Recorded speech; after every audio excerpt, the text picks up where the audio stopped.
Ayun, good morning once again. This is Makablog. Yan, mga kablog, kamusta kayo dyan? Ayan, ito yung ating mga flowerings ngayon. Yan, kung mapapansin nyo sa ating likod. So, hindi may iwasan na mayroong talagang madadamage. Ayan, she loves me not. Ayan yung ating mga tall po. Gaganda pa naman, oh. Ayan, guys, oh.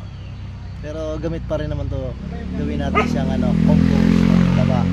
Kasi magiging compost pa rin naman to. Gaganda ng mga natin guys, mga naputol. Ayan. Ayun guys, sa mga nagtatanong pala, yung pampabulaklak na ina-apply dito sa mga natin, flowerings. Tatlong klase ang ating Yara. Yung blue, yun yung complex.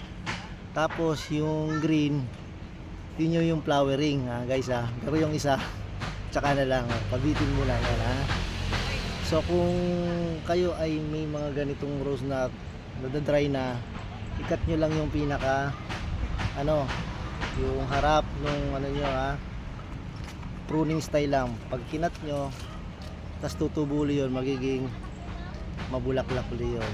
Tas applyan nyo lang siya ng pampa-flowering, yung spray. Yara. Ayan, Yara yan. Ayun, good morning sa lahat. Yun. Yeah. Thank you very much. Ayan, Makablog. Like and subscribe.